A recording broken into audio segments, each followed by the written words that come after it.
eh, muy querido en esta UMAE, formado aquí. En la mañana que nos saludábamos, comentábamos un poco que ese estigma del R mayor y el R menor no acaba nunca. Y bueno, pues les comparto que fuimos compañeros justamente durante la residencia, con diferencia de algunos años, pero siempre alguien muy proactivo, muy activo, siempre con una genialidad muy especial.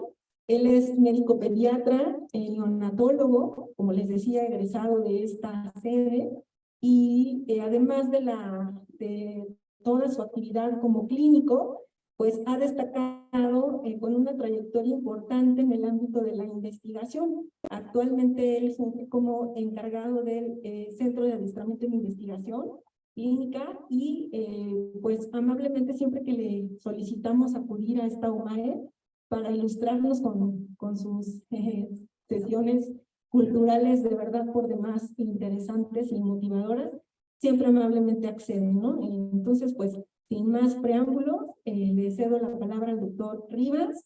Muchas gracias, Roberto, por aceptar. Muchísimas gracias, Ben. Cuando uno regresa a la casa después de que nos fuimos, bueno, nosotros, nuestra oficina está aquí al ladito, pero aún así, aunque esté aquí al lado, de todas maneras se siente que uno no está en la casa. Entonces sí me siento como Homero cuando regresa después de haber acabado con Troya, ¿no? Siento que ha sido un viaje difícil, pero bueno, es todo para bien. Bueno, yo soy Rodolfo Rivas, como le había preguntado, le había presentado, y voy a hacer un solo comercial, y les venimos vendiendo, les venimos ofreciendo, cuando le haga así ofreciendo, es que hay que adelantar la diapositiva. Muy bien, bueno, este es un ofrecimiento. Aquí desde el 2011 empezamos a escribir este camino sobre el juicio clínico, sobre investigación, sobre cómo vemos nosotros este proceso de la investigación, que nosotros consideramos que es revolucionario de repente, que tiene aportaciones desde el corazón de nosotros. El doctor Villasís ha participado también siendo corrector de algunos de los proyectos. Unos de los proyectos que han tenido la mayor cantidad de citas, muchísimas gracias, lo corrigió el doctor Villasís. Y bueno, les venimos ofreciendo aquí, solamente aplican su camarita, y en ese momento lo van a tener completamente gratis en PDF para que ustedes puedan encontrarlo, y eso es a lo que nos dedicamos nosotros. Nos dedicamos a hacer investigación, aunque en el fondo de nuestro corazón creemos que hacemos también un poco de revolución. Creemos que intentamos ser revolucionarios con estos nuevos temas. Y así es que hoy, la vez pasada los habíamos visto y hemos dicho, hoy vamos a hacer una plática sobre los murales del centro médico y mostrarle todos los murales, todas las cosas que hay, los autores, etcétera, etcétera. Y la verdad es que me dio flojera, ¿no? No me gustó. Y entonces decidí decidí hacer un cuento. Y el cuento se llama Ejecatl. Ejecatl y los muralistas de Centro Médico. Está listísimo, está padrísimo porque está dedicado para los R's que están muy cansados, se duerman, para que aquellos que tengan muchos sueños se duerman. Entonces vamos a permitirles hoy solamente por ser el día de hoy, les vamos a permitir a todos los residentes y a todos los que estén cansados que se duerman y caigan en los brazos de Morfeo. Voy a intentar hacer la voz muy suave para que puedan dormirse completamente. Voy a pedir si alguien pudiera apagar todas las luces. Compañeros, si alguien pudiera apagar todas las luces para que nadie se dé cuenta quién está dormido. ¿Sí? ¿Quién me ayudaría a apagar las luces? Los que quieran ver con un poquito más de detalle, las fotos tienen muchísimo detalle, entonces, si pudieran, los que quisieran acercarse a ver las fotos un poquito más, acérquense. Entonces, bueno, los que no quieran, bueno, entonces empezamos. Bueno, se trata de este joven que se llama Ejecatl, y Ejecatl, bueno, voy a empezar con la introducción, perdonen, es mi primera vez que cuento un cuento ante tanto público médico. Y quiero empezar con de Johann Goethe, que dice, quien tenga ojos para ver, que vea, quien tenga oídos para oír, que oiga. Por supuesto que este viene en el libro de Fausto, y entonces quiere decir que no todos podemos ver, que no todos podemos oír, pero a veces cuando nos enseñan, a veces cuando nos muestran los datos, podemos oír y podemos ver. Espero que hoy ustedes puedan oír y puedan ver. Bueno, el cuento empieza en que Ejecatl, ya ven cómo se llaman ahora todo el mundo, ¿no? Es Ejecatl N, ¿no? Ejecatl N es un residente de tercera. Este residente de tercer año, ya saben que andaba por centro médico por todos lados, ¿no? Andaba por centro médico por todos lados, iba y venía con los laboratorios, iba entre los hospitales y caminaba por estos lugares, ¿no? Casi siempre, no, le tenían prohibido en sus autoridades subir y ver para arriba, siempre andaba con su celular en la mano, ¿no? ¿No han visto estos, no? Estos nuevos robots que siempre andan con el celular, sí pueden caminar, bueno, yo no puedo ni caminar, pero bueno, ellos sí pueden caminar, ¿no? Si viendo siempre para abajo, e iba de arriba para abajo Ejecatl. Bueno, pues Ejecatl, la historia es fabulosa porque Ejecatl nació en la Químico 4. Luis Castelazo Ayala, pues por supuesto que lo primero que vio al salir de ahí fue esta obra maravillosa de Tosía Malamud. Por supuesto que él estaba chiquito y pues ya ni se acuerda porque era recién nacido, muy chiquito, no sabía ni quién era, no sabía ni toda la historia de Tosía, de cómo había llegado de Ucrania, no tenía ni la menor idea de que lo habíamos recibido aquí en el IMSS, de que no veía, que tenía cataratas y que lo habían operado aquí en el Centro Médico Nacional Siglo XXI. Ejecatl era un recién nacido, y pues este recién nacido no veía absolutamente nada, ni ninguna de las obras de Tosía Malamud, ¿no? Y así, pues así le dieron su primer carnet, ¿no? Ese es el carnet que se daba en ese entonces, cuando nacieron en la Químico 4, que habla de su desarrollo, cómo iba a ir creciendo, ¿no? Si alguna vez quieren ver este tipo de cosas, están aquí en la muestra que está aquí, para que vean cómo se les daban estos certificados de nacimiento a los niños nacidos en el IMSS.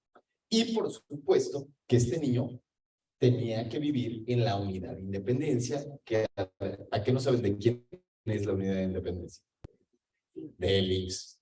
Y entonces este chamaquito jugaba entre estas estructuras que son de arte moderno, hechas por Federico Cantú, ¿no? Y que no nada más eso, sino que vivía en un edificio dado por el Tonanpouali, aquí, ni más ni menos por el mismísimo Juan O'Gorman, que algunos recordarán en la Biblioteca Central, o quizás lo recordarán en el Museo Nacional de Historia, ¿no? Entonces este niño jugaba ahí entre todos estos artistas, pero nunca los conoció. ¿Sabe por qué? Porque era chiquito. Entonces, no, estaba lleno de arte, pero estaba chiquito y pues él nada más jugueteaba entre esos lugares.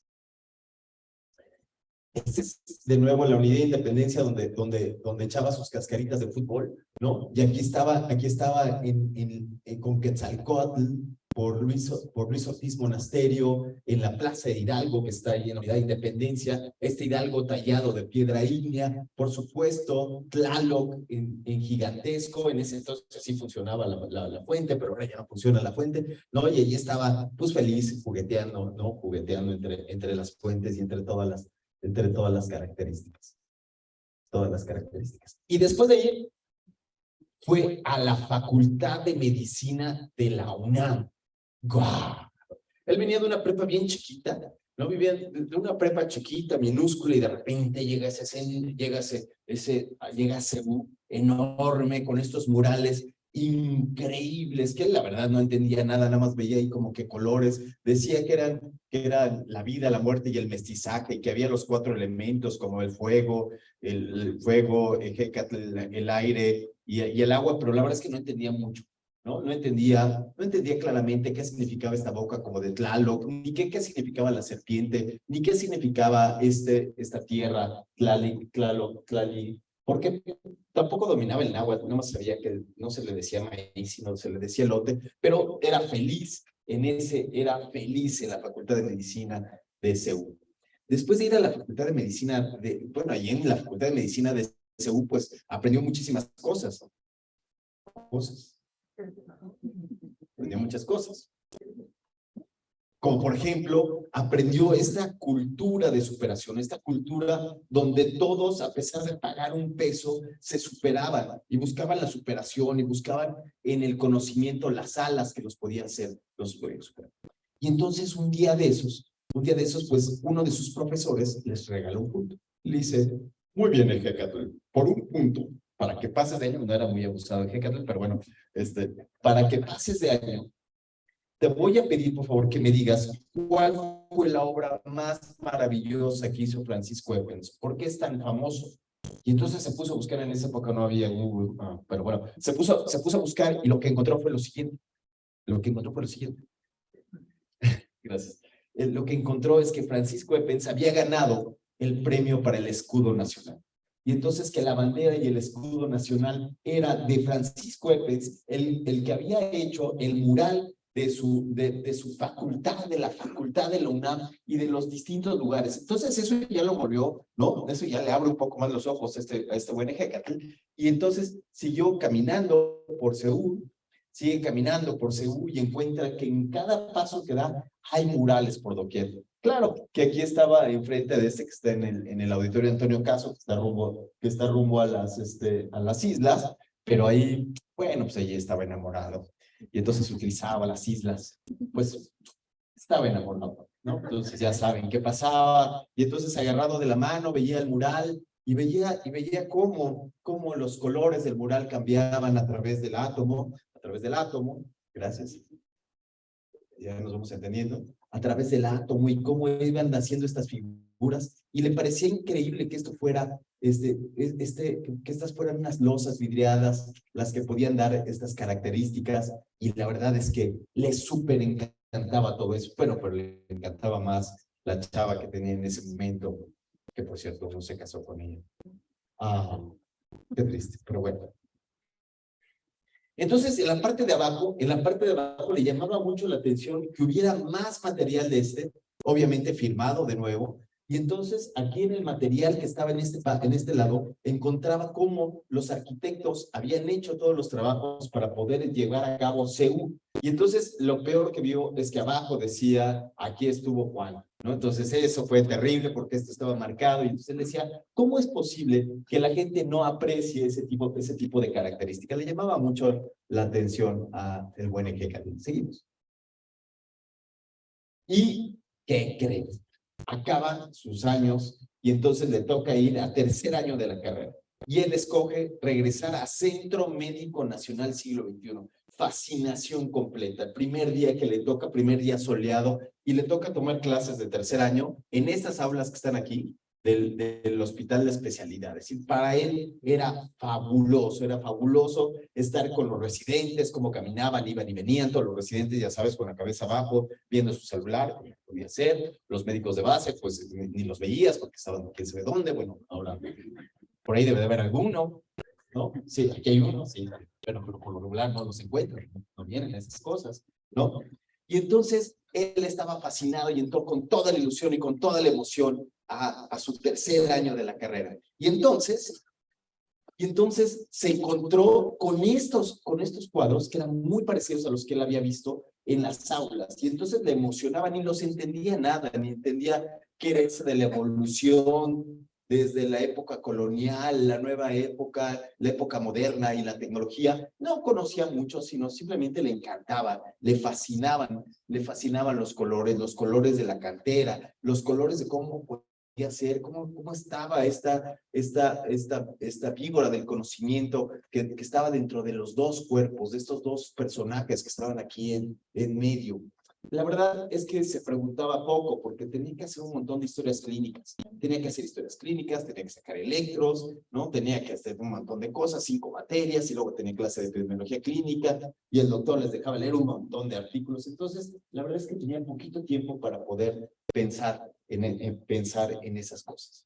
Pero sí que lo veía, pero sí que le llamaba la atención ver cómo esta medicina prehispánica, ¿no? Se involucraba y estaba aquí dentro de este centro médico. Le llamaba la atención, por supuesto, el Tonantzcoatl, que está aquí puesto, el calendario azteca, que él lo había visto cuando era pequeño.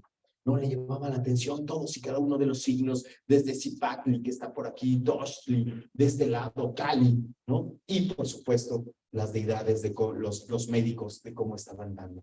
Entonces, la verdad es que se preguntaba poco.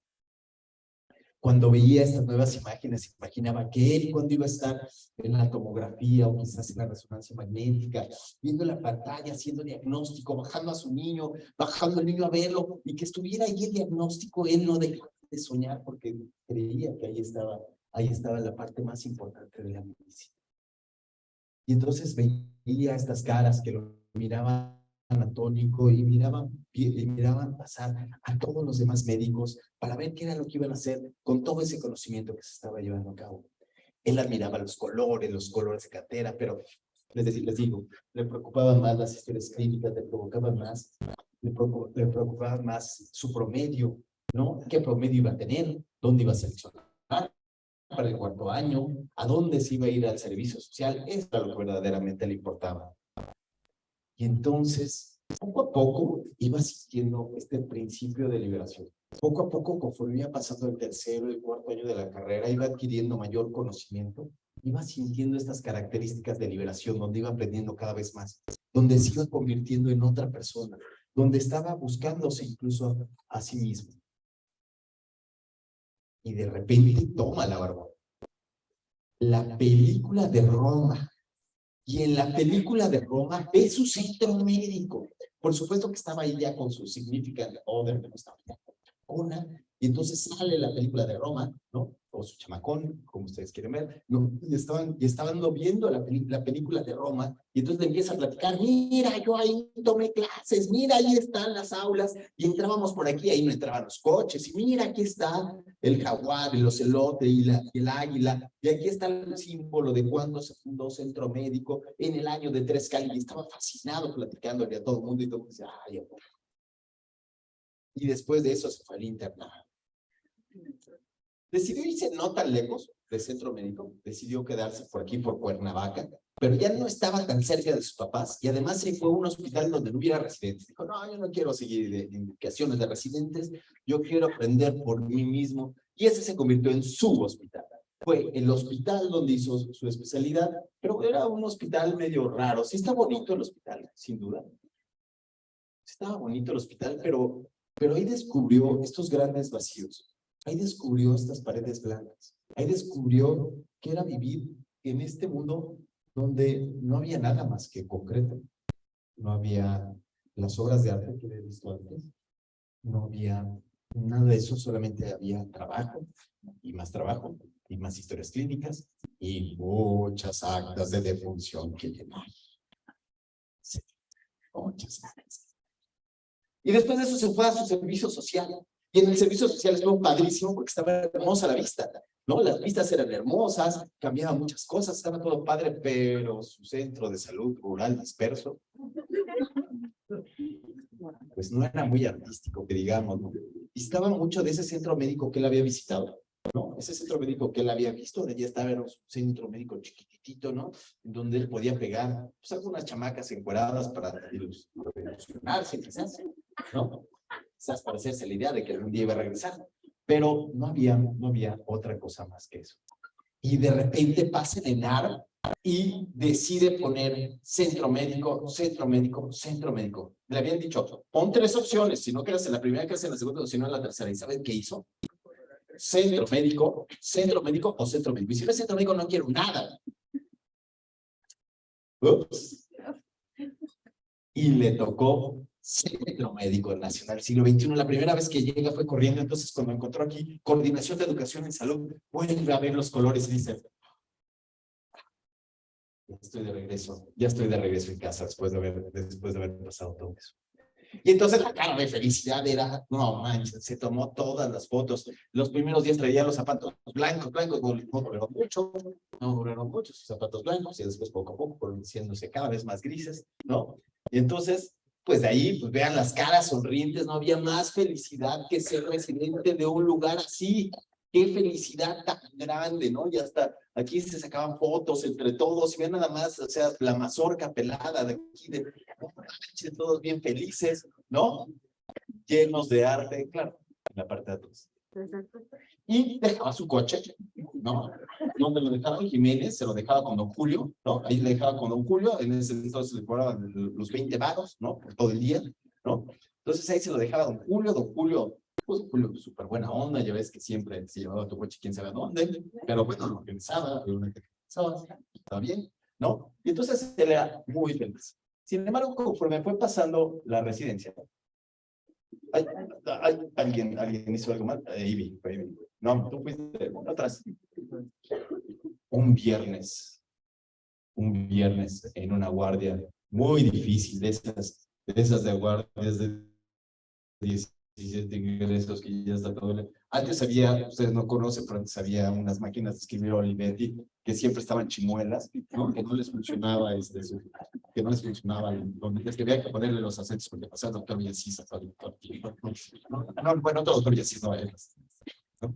Y entonces había que estar así, había que estar ahí, no manches, dando visita, y además ya sabías que iba a llegar alguien en la mañana, que habías visto 16 ingresos, ya no sabía ni cómo te llamabas, si iba a llegar a nadie. ¿Quién vio al niño de las 5? Y tú, no, yo lo vi, no voy. O no lo vi, ojalá que despido. ¿No? Y entonces en una de esas guardias, pues ya de regreso, ya después de regreso de 36 horas de trabajar, pasó lo que tenía que pasar. No, dije,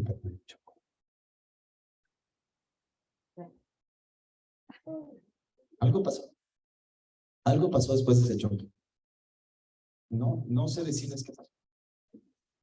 Algo sucedió en él, algo lo hizo reflexionar, algo hizo reflexionar quizás a los demás. Y bueno, pues pasó lo que tenía que pasar, ¿no? Usted tuvo que regresar al metro. ¿No?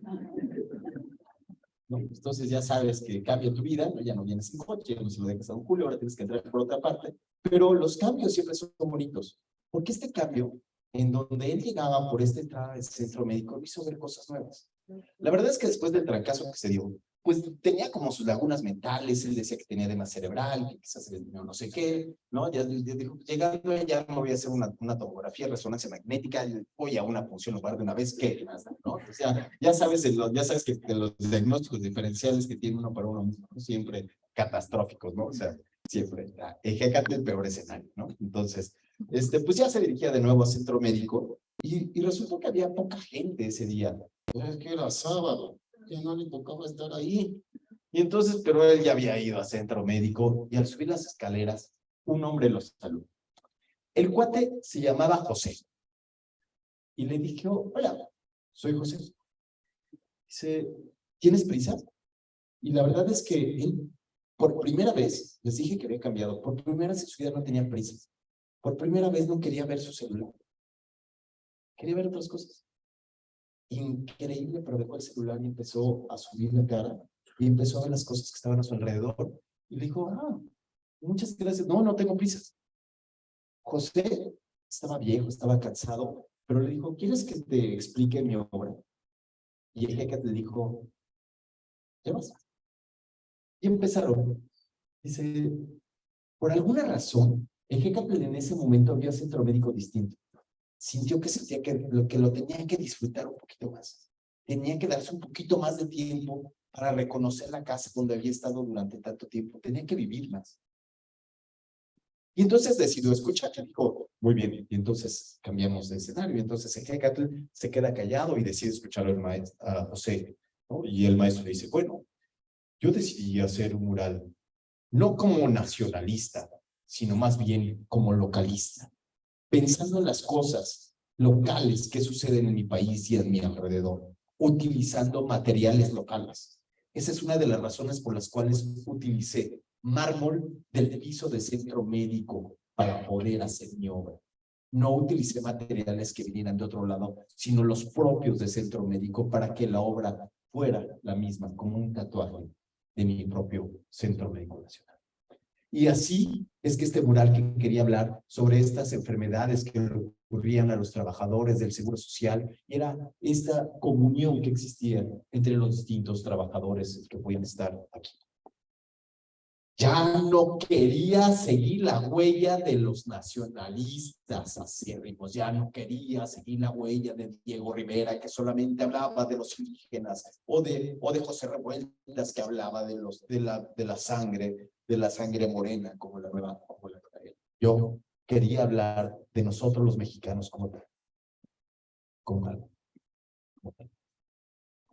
Y empecé a narrar la historia a partir de estos médicos que fundaron este gran árbol que enarboló este Centro Médico Nacional Siglo XXI. Y aquí vemos las voces, aquí vemos al doctor Federico Gómez, aquí vemos los nombres de los que han funcionado, el doctor Bernardo Sepúlveda. En un inicio teníamos este Centro Médico Nacional floreciente.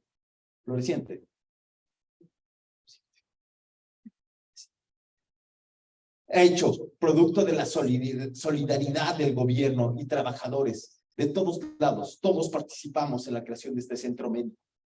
Centro médico.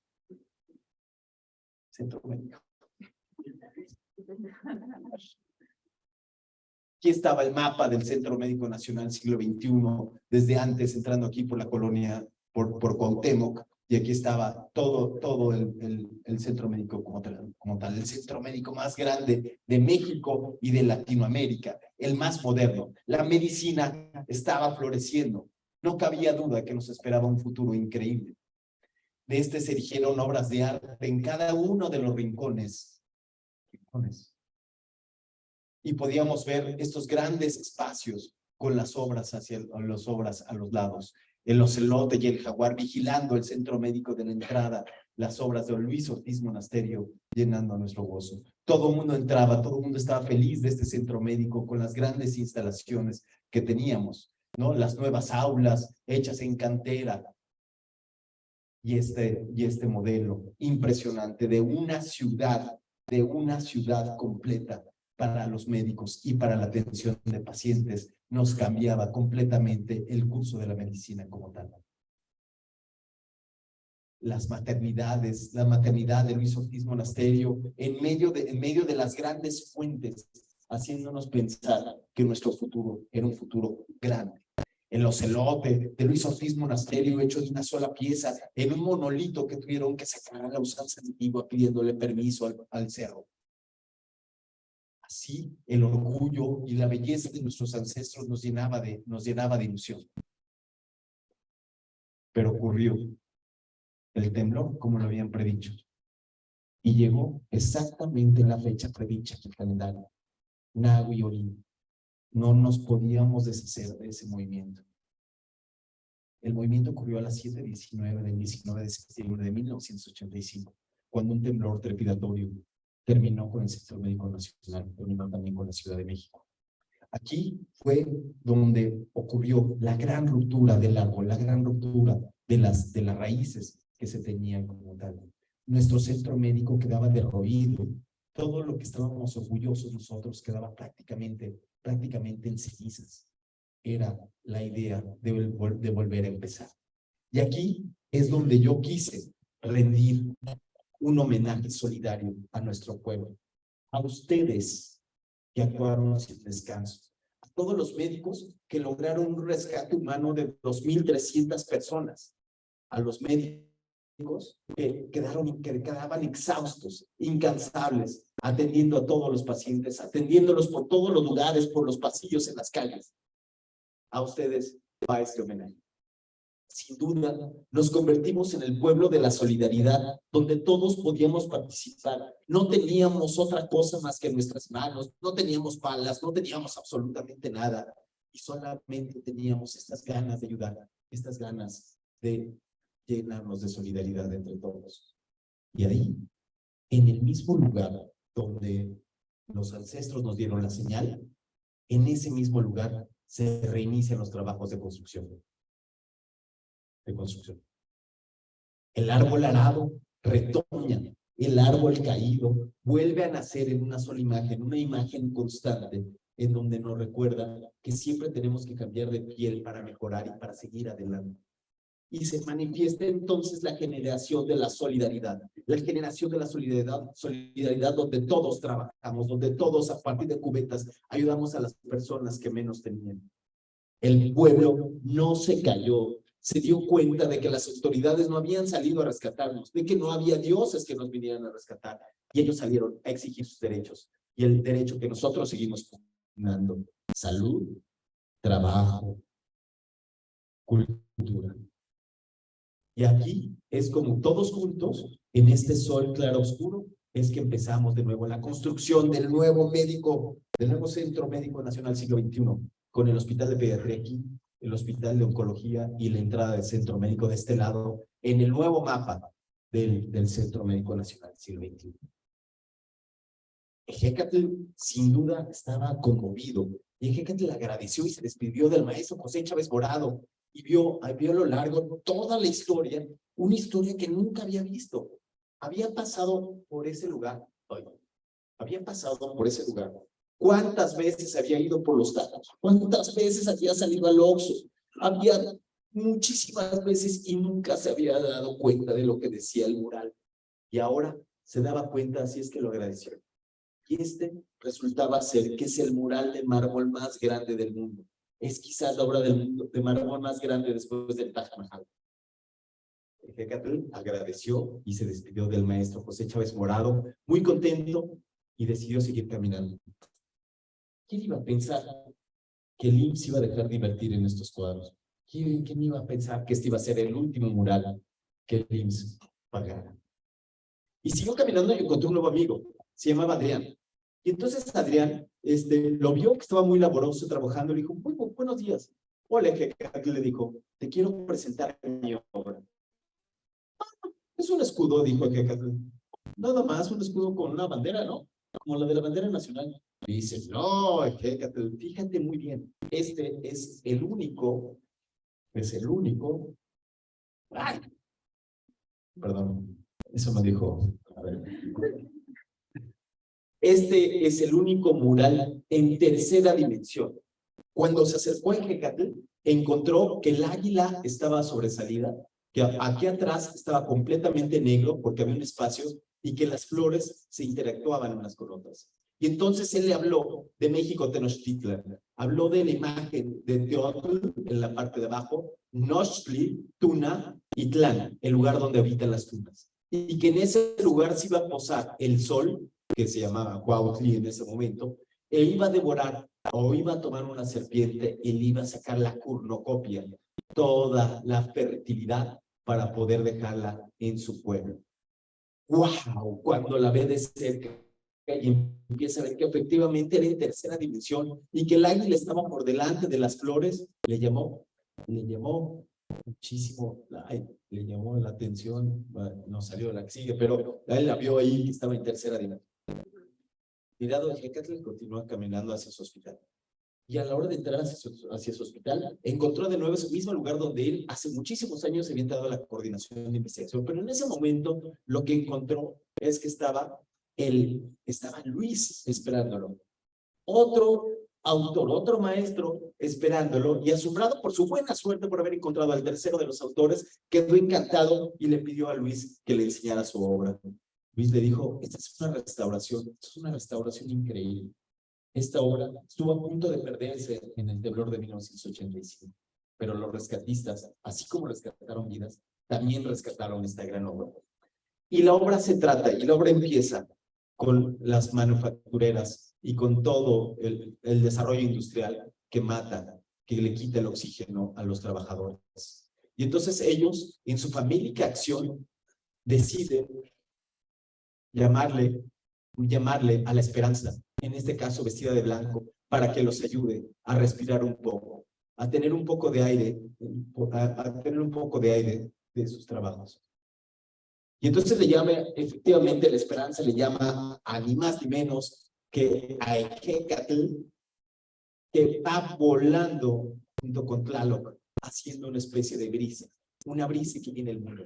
En este momento, Ejecatl se encuentra cambiando de piel, igual que Tlaloc. Vean ustedes cómo están cambiando de piel en este momento, y en la otra mano tiene de nuevo a Nahui Oli, el símbolo que ya habíamos visto antes. Y Ejecatl logra dominar junto con la esperanza, y así roba. Ejecatl logra dominar a este gran monstruo de maquinaria y traer el soplo de vida como tal. Ese soplo de vida se lo da Tonantzin, nuestra madre, y Tonantzin le da el agua como tal a nuestro pueblo famélico, que vuelve a renacer en estas flores, en estos colibríes que marcan a todos aquellos que mueren, se vuelven colibríes y papalotes. Aquí está el papalote, mariposa, en donde se da esa nueva reconstrucción, esa nueva vida para estar volando. Los muralistas de Centro Médico le hablaban en Ejecatl. Consideró un honor hablar con los autores. Sentía que podía hablar con esos personajes, sentía que podía hablar con las obras. Y entonces siguió caminando y encontró a David. Bienvenido, Ejecatl. Ya sabes también. Bienvenido, Ejecatl. Esta es la apología de la futura victoria de la ciencia médica sobre el cáncer. Ejecatl, tú tienes que saber que conocimiento y revolución es lo mismo. Los que hacemos la revolución, los que estuvimos en el ejército de Venustiano Carranza, como yo, también hicimos revolución como tú lo haces con tus conocimientos. Y te quiero presentar mi obra. La obra empieza con estos ritos en donde la gente buscaba su salud, donde querían, hacían ruegos, súplicas para elaborar su salud. Y poco a poco, unos cuantos solamente lograban salir de este vacío de conocimiento y lograr encontrarlo. Solamente unos valientes lograron salvarse. Esos valientes lograron saltar el abismo de la ignorancia. Y poco a poco se fue formando el progreso, con nuevas civilizaciones, con romanos, con egipcios, con otras religiones, hasta llegar al momento en donde se daba la mano la gente con los médicos. La medicina se daba la mano con estos sujetos. Por supuesto que todo fue alegría y felicidad para las personas que pensaban que con la tecnología y con la ciencia iban a lograr salvarse y salvar a la muerte. Sin embargo, las caras de los médicos no decían lo mismo. Los verdaderos guerreros siempre tienen dudas de la batalla. Estos guerreros dudaban de todo, dudaban del diagnóstico, del pronóstico, del tratamiento, decían si se iba a curar, decían cuál es el enemigo, cuál es el principal agente etiológico, cómo nos podemos curar. Y aquí es donde ellos veían y siguieron el camino y lo que encontraron fue, ¿qué es eso que provoca la enfermedad? ¿Será Quirón? ¿Será Mino? ¿Será el cáncer? ¿Quién es el que está detrás de todas esas enfermedades? Quirón, el maestro de Esculapio, Mino, el Minotauro, o el cáncer, o quizás la muerte misma.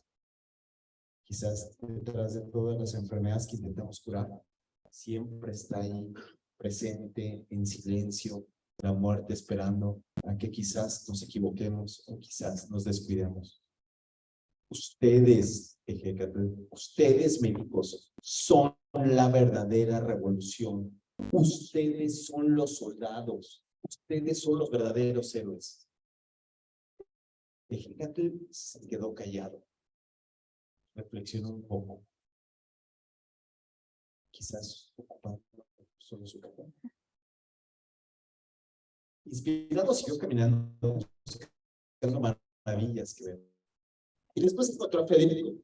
Y a Federico Cantú sí lo conocía, porque se lo habían dejado en el primer año. Le dijeron, a ver tú, canijo de Cantú, dinos por favor, ¿quién es el que hizo la primera obra del centro del IMSS? Y entonces ahí descubrió que efectivamente la Madonna del IMSS, que es esta que está aquí, la Madonna del IMSS la hizo Federico Cantú en esta obra, que por cierto, la primera obra está en la entrada del Centro Médico, que es una combinación de un vacío de bronce con esta escultura en piedra.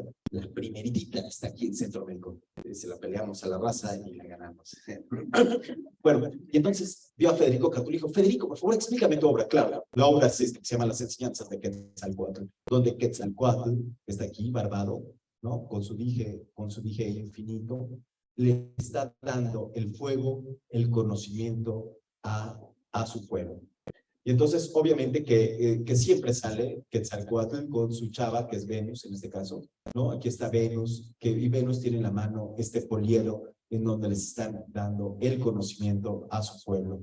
Obviamente que él utiliza a los ocelotes, estos ocelotes para ahuyentar a las malas vibras, ahuyentar al dios del pulque o el ocli, Izquitecatl, que trata de hacer que los estudiantes de Quetzalcóatl no se duerman, no vayan a pensar en otro lado. Eso es lo que hace el dios del pulque. Y entonces, afortunadamente, Quetzalcóatl tiene unos ocelotes que los hace despertar. Y entonces, aquí estaba, le enseña música, geometría, a todo el pueblo de Tula, es decir, a los toltecas. Ejecatl Quetzalcóatl le dijo, tú tienes la misión de compartir tus conocimientos.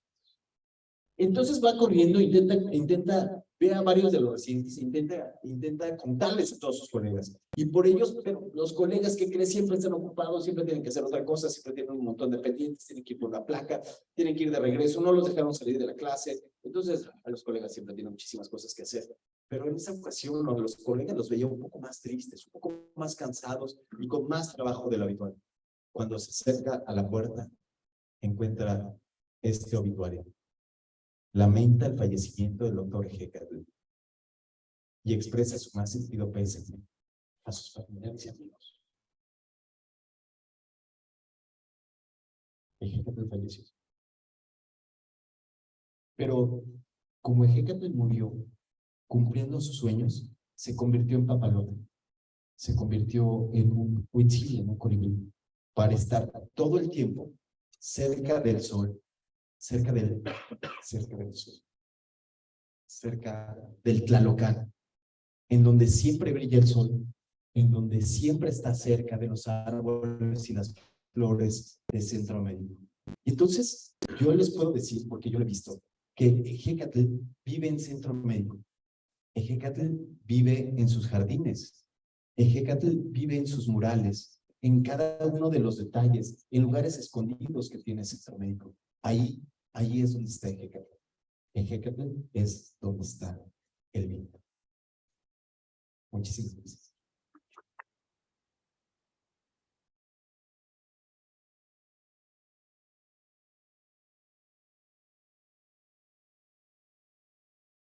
Muchas gracias. Wendy, ¿nos ayudas entendiendo las luces?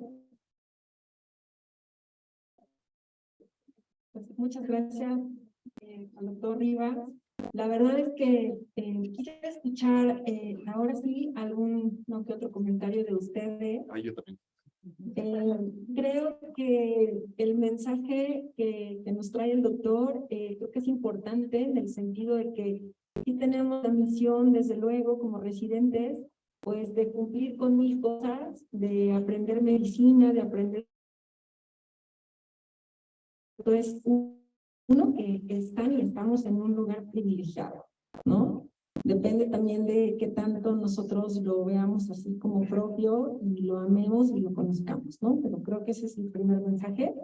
El segundo es que, pues, además de saber medicina, como médicos creo que también tenemos una misión importante que es estudiar otras cosas, tener cultura, porque pues recuerden que también nosotros somos educadores, ¿no? Justamente ustedes ahora en sus hojas de evaluación son justamente evaluados en un rubro que dice el residente como profesor, ¿no?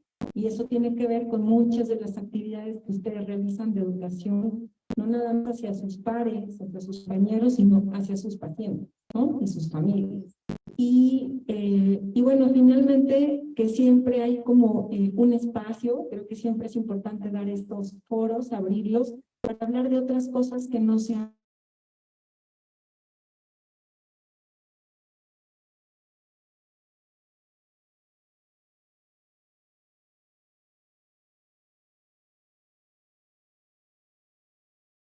dos o tres comentarios que perciben y cuál es su sentir de estas charlas, ¿no? ¿Quién quisiera comentar algo? O yo lo elijo. Ustedes digan. ¿Algún médico adscrito? ¿Alguien? Sí. Déjame. Cuando lo estábamos haciendo, o sea, cuando lo estábamos presentando, la primera vez que se la presenté fue a mi esposa. Y entonces mi esposa estaba muy enojada porque maté a Ejecatl. Entonces, no se murió, ningún residente fue lastimado de esta sesión para ser se siente en el caos, ¿no? En sentido figurativo. Pero yo creo que sí, yo creo que está padre esto de platicar sobre la muerte. Creo que no nos enseñan a hablar de lo cerquita que estamos de la muerte, de cómo la muerte puede estar, ¿no? Puede estar en todos los rincones de los hospitales. No nos enseñan a lidiar con eso, no nos enseñan a sentiros más pegados. Quizás por eso quise matar a Hecatl. Hecatl afortunadamente vive todavía en el viento de aquí de Centro Médico, pero me gustaría mucho saber qué les pareció la muerte de Hecatl. Está bien que se muera, lo revivo para el próximo cuento. ¿Qué piensas? ¿Qué piensas tú? ¿Tú qué piensas? Súbita la muerte. Sí, crees que no te esperabas que se hubiera muerto, o sea, ¿no? Y cuando empezó a hablar con los, con los autores, todos los autores estaban muertos, ¿vieron? Todos los autores abajo traían que todos estaban muertos. Se murió en el accidente. Se murió en el accidente y la única manera de hablar con ellos fue porque estaba muerto también. ¿No? Y entonces, abajo, yo no lo quise ser tan obvio, hemos platicado mucho de hacerlo tan obvio, de que todas la tienen fecha de muerte, ¿no? Y Hecatl era un residente que estaba aquí con nosotros y el más que se acaba de morir hace poco es Luis Nishizawa en el 2018. Entonces, pues sí, todos estaban muertos. No puse los que estaban vivos, porque están vivos, entonces no puedo hablar con ellos, pero ¿qué les pareció esa parte de?